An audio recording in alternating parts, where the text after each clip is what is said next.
So,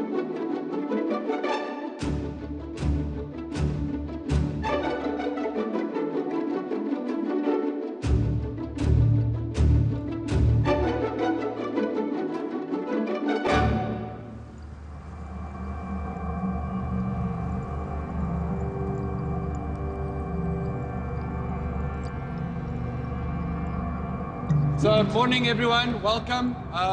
Welcome to the show. For any of you that have read the script, I'm sure you'll realize that it's quite different and out there. Not a normal film shoot that most of us are used to. There's a lot of ballet that you guys will be seeing over the next 3 weeks, and as Wayden pointed out to me in pre-production, the majority of us have never seen ballet before, so I hope you guys watch and enjoy. Sort of say welcome and thank you to everyone for being here. Just to follow up with what Dibby said, there's a lot of amazing experience in this room. But what we have is 18 dancers that have never been on film before. So please, I'm asking if you can help in that process, and that just be mindful that our talent isn't from this world. And then lasting enjoy. Hope you have a good time. As we approached filming, I got more and more paranoid that it wasn't going to be ready and it wasn't going to be good enough. Because what you see in a studio is nothing like what it's going to be when you get onto the set. I think the biggest challenge thus far has been anticipating how long it would take to complete certain sequences. Usually when we have dancers on set, they'll be there for a specific sequence, and it's always an afterthought. You'd get them in, they'd be in the background, maybe you'd do an hour or two of specials on the dance. But to actually have them as the main cast and actually have dancing as the main thing, there's so many things that I never even thought of in pre-production that, looking back, I would have. And although we'd got the concept of the set, we'd seen the set, we'd seen the 3D images of the set, we were aware of it in the studio, when the dancers actually got onto the set, it was like, right. Now let's try and rethink the whole thing. So I think everybody's confidence level, including my own, took a dip. And we thought, have we actually bitten off more than we can chew here?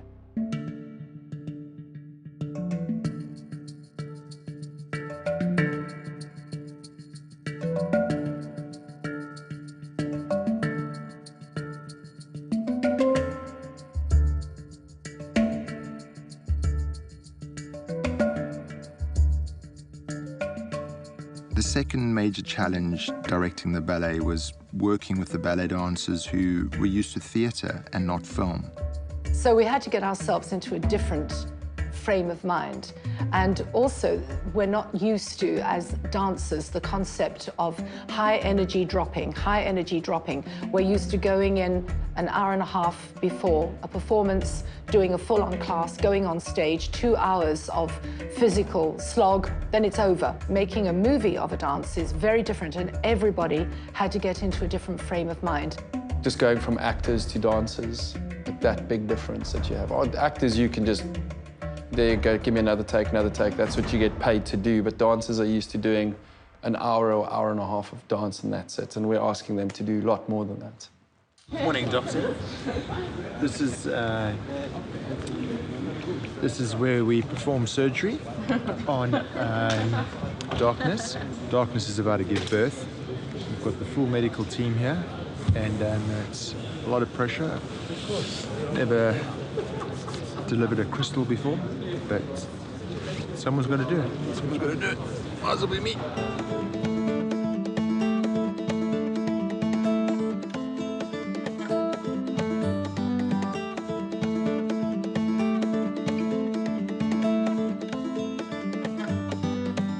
For the first few weeks, I focused entirely on making it work as a theatre production to ensure the dancers and choreographers were in their comfort zone.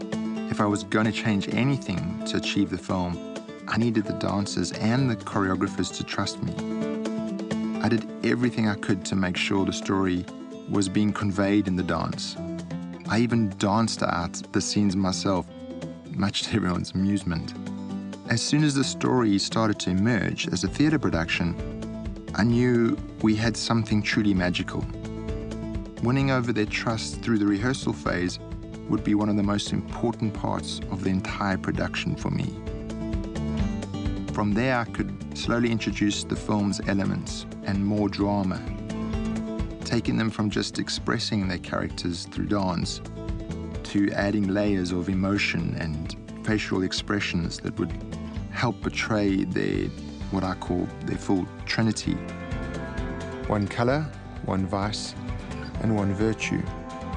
In the film industry, it's the stopping and the starting and the changing of scenes, and that I'm obviously not used to because I'm used to stage. So that also took a bit of adjusting too. If I do like live shows, I'd always have like my set routine, and by like 7, say the show starts at 8, 7:30 is point shoot time, then it's focus time, then it's this time, then it's that time. And with this, you obviously didn't have that, but every single take is like a performance. So it's not less important, if that makes sense. And even though you know you've got 2 or 3 or 4 takes, you want every take to be perfect. The most challenging has been, I think, keeping everybody motivated between like takes and things. And the makeup takes very long, and putting in the costumes, it's just an extremely long process. So trying to keep everybody like very positive, I think that's been very difficult. And then once the momentum gets going, then it starts being like everything builds up again to be beautiful.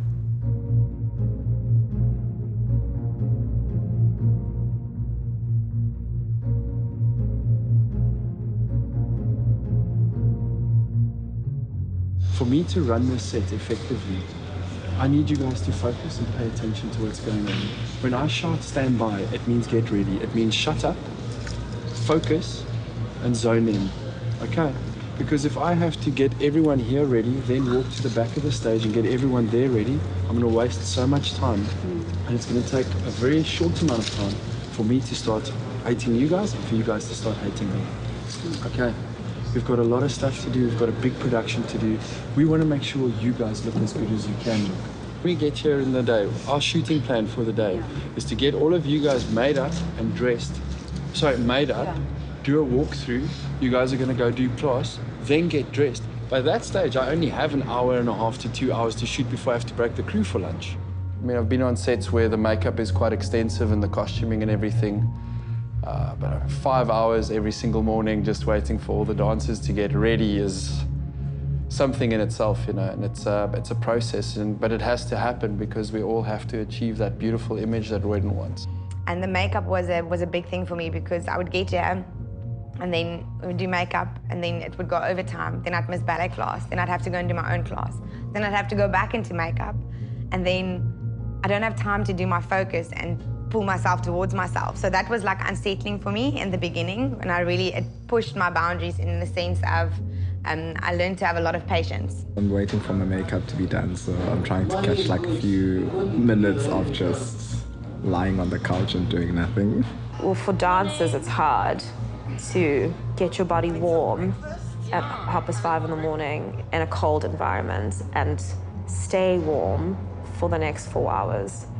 So I think that would probably be the hardest part of this journey. Before you take on anything hectic, you have to prepare your body, prepare your muscles. So right now I'm just kind of doing the same thing, preparing my body, warming up so that by the time I get called to be on stage to rehearse what I have to rehearse, my body is ready, because it's very easy to just get injuries if you jump into things and just start jumping around and you're not warm. So trying to avoid that, because as my career is based on my body as an instrument.